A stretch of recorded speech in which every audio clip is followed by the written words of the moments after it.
Friends, this is me Mohammad Numan. बेटा lecture number 2 है, subject English है और क्लास 10th है। तो 10th क्लास बेटा हम लोगों ने अपने लास्ट लेक्चर में डायरेक्ट एंड इनडायरेक्ट की एक टाइप इंट्रोगेटिव सेंटेंसेस किए थे।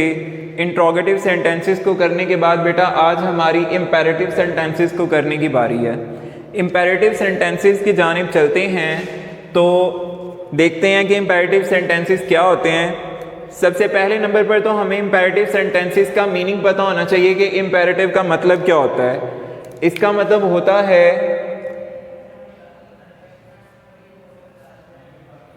अमर और नहीं।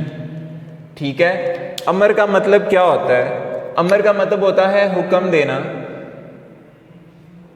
किसी काम को करने का कहना। ठीक है, और नहीं का मतलब होता है रोकना या मना करना। तो इससे मुराद ये हुई कि इम्पेरेटिव सेंटेंसेस उन जुमलों को कहते हैं जिनमें किसी काम को करने या ना करने का हुक्म दिया जाए या कुछ कहा जाए। किसी काम को करने या ना करने के बारे में कहा जाए, कोई नसीहत की जाए या कोई तजवीज़ पेश की जाए, कोई मशवरा दिया जाए। जिन जुमलों में इन तीनों में से कोई भी बात होगी तो उन जुमलों को हम इम्पेरेटिव सेंटेंसेस कहते हैं इंग्लिश में, और उर्दू में कहते हैं अमर और नहीं के जुमले। क्लियर हो गया? तो आते हैं इम्पेरेटिव सेंटेंसेस की जानिब। इम्पेरेटिव सेंटेंसेस में 2 टाइप्स के केसेस होते हैं। एक टाइप हम आज करेंगे, एक टाइप हम अपने नेक्स्ट लेक्चर में डिस्कस करेंगे। The first one type is, सबसे पहले नंबर पर ये जुमले वो जुमले होते हैं जिन जुमलों में जैसे हमने सीखा कि किसी काम को करने या ना करने के बारे में कहा जाएगा, हुक्म दिया जाएगा, उसके बाद कोई तजवीज़ पेश की जाएगी या फिर कोई नसीहत की जाएगी इन जुमलों में। तो ऐसी सूरत हाल में हमने क्या करना है, हमारे पास जो इन्वर्टेड कोमास वाली शक्ल लिखी होती है इसे हम कहते हैं डायरेक्ट नरेशन। डायरेक्ट नरेशन में जो लफ्ज़ सेड हमें नज़र आ रहा होता है उसे हम चेंज कर देते हैं 2 वर्ड्स के साथ। सबसे पहले जो सेड नज़र आ रहा है हम उसे ऑर्डर या कमांड, ऑर्डर या कमांड में चेंज करते हैं। जो लफ्ज़ हमें रिपोर्टिंग स्पीच में सेड लिख कर दिया गया होता है, जैसे यहाँ पर लिखा हुआ है बेटा, इसको ऑर्डर या कमांड में चेंज कर देंगे। अब सवाल ये है ऑर्डर में कब चेंज करेंगे और कमांड में कब चेंज करेंगे। ये नहीं कि जब आपका दिल करेगा इसको ऑर्डर बना देंगे, जब आपका दिल करेगा इसको कमांड में चेंज कर देंगे, ऐसा नहीं करना। ऑर्डर और कमांड को 2 मुख्तलिफ सूरतों में चेंज करना है। उसमें से सबसे पहले नंबर पर जो बेटा सिचुएशन है हमारे पास वो ये है कि जब इन जुमलों में ऑनर यानी मालिक, ऑफिसर, कोई भी अफसर वगैरह, अथॉरिटी, या फिर इस तरह से कह लें कि जब जुमलों में कोई मालिक, कोई अफसर या फिर कोई आला ओहदेदार किसी काम को करने का कोई हुक्म देता है या किसी काम से रोकता है, तो ऐसी सूरत में हम सेड के लफ्ज़ को चेंज करते हैं ऑर्डर में। ठीक है, अभी हमने क्या सीखा, सेड को चेंज करना है ऑर्डर या कमांड में। अगर हमारी रिपोर्टिंग स्पीच जो है उसमें कोई मालिक, ठीक है, किसी चीज़ का ऑनर या फिर कोई ऑफिसर या अथॉरिटी, उर्दू में कहें तो मालिक, कोई अफसर या फिर कोई आला ओहदेदार अगर किसी काम को करने का कहता है या कोई तजवीज़ पेश करता है या किसी बात से मना करता है, तो ऐसी सूरत में सेड को ऑर्डर से चेंज करेंगे। ठीक है, नेक्स्ट, अगर ऐसा नहीं होता, यानी कोई जो हुक्म दे रहा है, जो काम को करने का कह रहा है, वो मालिक, अफसर या कोई अथॉरिटी यानी आला ओहदेदार नहीं है, बल्कि वो बात अल्लाह ताला फरमा रहे हैं या फिर कोई फ़ौज का अफसर कह रहा है। ठीक है, अल्लाह ताला या फ़ौज के अफसर की तरफ से अगर कोई बात कही जा रही है या बताई जा रही है, तो ऐसी सूरत में हम अपने सेड के लफ्ज़ को चेंज करेंगे बेटा जी कमांड के साथ। ठीक है, कमांड के साथ चेंज करेंगे। उसके बाद नेक्स्ट आते हैं हम सेकंड केस की तरफ। हमारा जो सेकंड केस है, सेकंड केस में यूं हो सकता है कि कोई डॉक्टर, टीचर, पेरेंट्स या स्कॉलर्स। अब उर्दू में इन्हें क्या कहते हैं? डॉक्टर आप सभी समझते हैं, तबीब यानी डॉक्टर्स को ही बोला जाता है। टीचर उस्ताद के लिए बोला जाता है। पेरेंट्स वालिदैन, स्कॉलर्स यानी मजहबी रहनुमा, आलिम दीन वगैरह। यानी कोई डॉक्टर, उस्ताद, वालिदैन या मजहबी रहनुमाओं की तरफ से अगर कोई बात की जा रही होगी तो बेटा ऐसी सूरत में हम अपने सेड के लफ्ज़ को चेंज करेंगे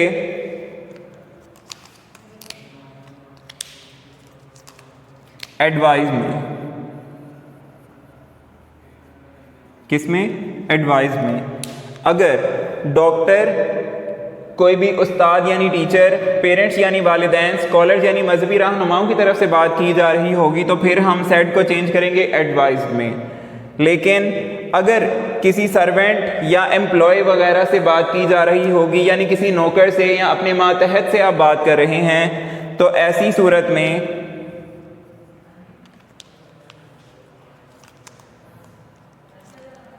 बेग या फिर रिक्वेस्टेड, इनमें चेंज करेंगे।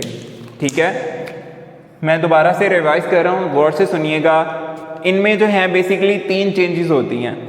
पहले नंबर पर सेड को चेंज करना है, करना किस तरह से है? ऑर्डर या कमांड में। सेड को ऑर्डर या कमांड में चेंज करेंगे। अब ऑर्डर कब आएगा और कमांड कब आएगा? जब बात किसी मालिक, किसी अफसर या आला ओहदेदार की तरफ से कही जा रही होगी तो आप सेड को चेंज करेंगे ऑर्डर में। और अगर अल्लाह पाक की तरफ से या किसी फौज के अफसर की तरफ से कोई बात कही जा रही होगी तो सेड को चेंज करेंगे कमांड में। लेकिन अगर डॉक्टर, टीचर, पेरेंट्स या किसी स्कॉलर्स यानी मजहबी उलमा की तरफ से कोई बात की जा रही होगी तो उनकी बात जिस जुमले में होगी तो वहाँ पर सेड को चेंज करेंगे एडवाइस के साथ। नेक्स्ट जो थर्ड वन है, सर्वेंट या एम्प्लॉय जो है, यानी आपका कोई मुलाजिम है, नौकर है या आपका कोई मातहत है, जब उससे बात की जा रही होगी तो सेड को चेंज करेंगे बैग में या रिक्वेस्टेड में। ठीक हो गया। अब इसके मुताबिक देख लेते हैं। इनमें कुछ इतनी ज़्यादा कॉम्प्लेक्स चीज़ नहीं है, सिंपल सा काम है। तो सबसे पहले एग्जाम्पल लिखी हुई है, द जज said call the next witness. ठीक हो गया। इन्वर्टेड कॉमास यहाँ नहीं है तो वो हम पुट कर लेते हैं। द जज said call the next witness. अब देखें इसमें क्या करना है। द जज, हमने अभी पढ़ा कि अगर कोई जज किसी काम को करने का हुक्म दे रहा होगा या किसी चीज़ से मना कर रहा होगा तो किसी भी जज की तरफ से की जाने वाली जो बात है उस सूरत में जो है हम क्या करेंगे, उसको ऑर्डर में चेंज करेंगे। किसी आला ओहदेदार की तरफ से कही जाने वाली बात को हम ऑर्डर में चेंज करेंगे। तो करते हैं यहाँ पर, द जज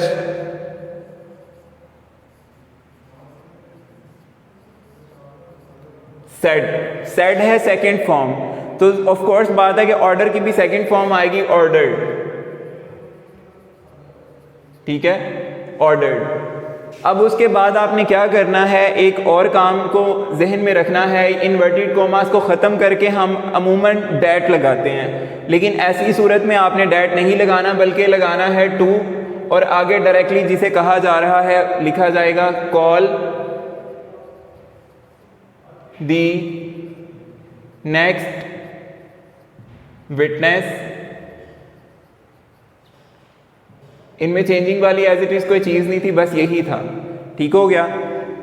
बात जज साहब की तरफ से हो रही थी तो आला ओहदेदार की तरफ से जब बात हो रही होगी तो उसे ऑर्डर में चेंज करेंगे। तो हमने सेड को ऑर्डर्ड में चेंज कर दिया, उसके बाद कॉमास को ख़त्म करके टू लगा दिया।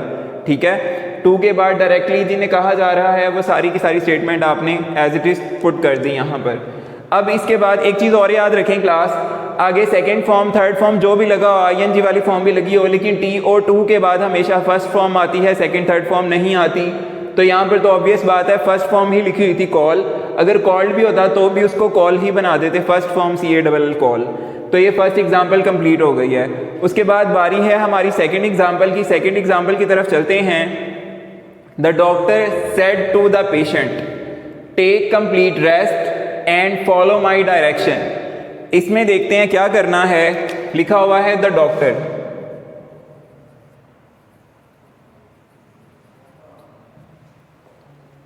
लिख लिया। The doctor said to the patient, हमने कहा था कि जब कोई डॉक्टर पेरेंट्स या फिर मजहबी उलमा या असातिज़ा की जानिब से कोई बात की जा रही होगी तो उनके जुमले में लिखे गए सेड को हम चेंज करेंगे एडवाइज में। तो डॉक्टर आगे जुमले में, तो उसके आगे सेड टू को हम चेंज कर देंगे एडवाइज में।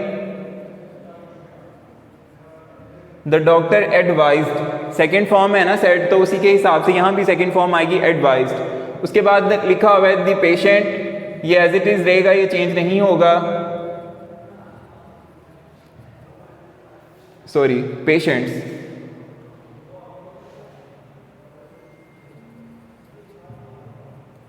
The doctor advise the patient, commas को करेंगे खत्म और नीचे लगाएंगे डैट नहीं बल्कि उसकी जगह आएगा टू, ठीक है। उसके बाद ये फर्स्ट फॉर्म भी लिखी हुई है टेक, तो इसे चेंज करने की जरूरत नहीं है। To take complete rest and follow. इन जुमलों को अगर आप थोड़ा सा गौर करें तो बाकियों की निस्बत करना आसान है, सिर्फ आपने सेड टू को चेंज करना है, बाकी सारी चीज़ें तो एज इट इज़ ही उसमें मैक्सिमम एज इट इज़ चलेंगी, सिर्फ जनरल चेंजेस होंगी। उसके बाद लिखा हुआ है माई। अच्छा, अब हम लोगों ने जब डायरेक्ट एंड डायरेक्ट स्टार्ट किए थे ना, तो उसमें मैंने आप लोगों को first person pronoun, second person pronoun और थर्ड पर्सन प्रोनाउंस बताए थे। उसमें हमने ये सीखा था कि always first person will change into third person. First person कौन कौन से होते हैं? I, my, mine, me, we, our, ours, us, ठीक है। तो माई जो है ये आई का केस है, आई के केस में ही माई भी आता है, आई, माई, माइन, मी। तो यानी ये फर्स्ट पर्सन है, ये क्या है? फर्स्ट पर्सन है, और फर्स्ट पर्सन को चेंज करते हैं थर्ड पर्सन में। तो ये जो माई है, ये माई चेंज होगा ही के हिसाब से हिज में, थर्ड पर्सन है हिज, ही का केस है सेकंड हिज, ठीक है। फर्स्ट पर्सन का ये केस था सेकंड माई, तो ये थर्ड पर्सन के सेकंड केस ही से हिज में कन्वर्ट हो गया, ठीक है, हिज। और direction as it is same लिख लेंगे। The doctor advise the patient to take complete rest and follow his direction. तो ये जुमला मुकम्मल हो गया है, बात मुकम्मल हो गई है, इस जुमले में ये सॉल्व हो चुका है। उसके बाद हमारे पास जो थर्ड वन एग्जाम्पल है, उस थर्ड वन एग्जाम्पल में क्लास लिखा गया है she said to her friends, उसने अपने दोस्तों से कहा please have dinner with me tomorrow at night. Inverted commas में जो स्पीच लिखी गई होती है उसे हम कहते हैं रिपोर्टेड स्पीच, और जो इन्वर्टेड कॉमास से पहले लिखी गई चीज़ होती है उसे हम कहते हैं रिपोर्टिंग स्पीच। अच्छा, हमने ये पढ़ा था कि अगर हमारी रिपोर्टिंग स्पीच में लिखा गया हो सेड, ठीक है, चेंज तो हमने सेड को ही करना है, लेकिन बस ये देखना है कि बात किससे की जा रही है या बात कौन कर रहा है, ठीक। तो हमने उसमें पढ़ा था कि जब हम अपने सर्वेंट से, मुलाजमीन से या अपने मातहत लोगों से बात कर रहे हैं तो ऐसी सूरत में हम बैग या रिक्वेस्टेड से सेड को ट्रांसलेट करेंगे, ठीक है, सेड को रिप्लेस करेंगे बेसिकली हम बैग और रिक्वेस्टेड के साथ। अच्छा, अब दोस्तों से दरख्वास्त की जा रही है कि आप खाना हमारे साथ जो है वो कल रात खाइएगा। तो ऐसी सूरत में ऑब्वियस बात है जो इंसान के दोस्त हैं वो उसी की ही अपनी नेचर के होते हैं, तो आप यहाँ तो उनको कुछ एडवाइस करते हो या उनसे रिक्वेस्ट करते हो, ठीक है। तो ऐसी सूरत में क्या करेंगे, हम यहाँ पर रिक्वेस्टेड ही प्लेस करेंगे, शी सेड टू को चेंज करेंगे रिक्वेस्ट के साथ, requested her friends,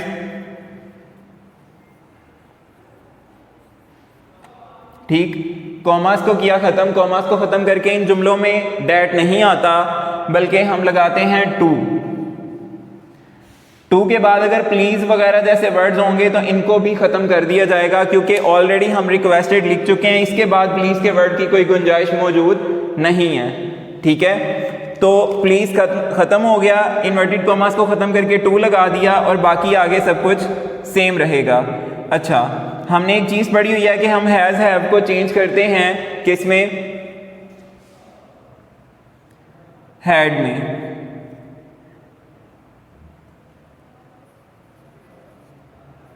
dinner with,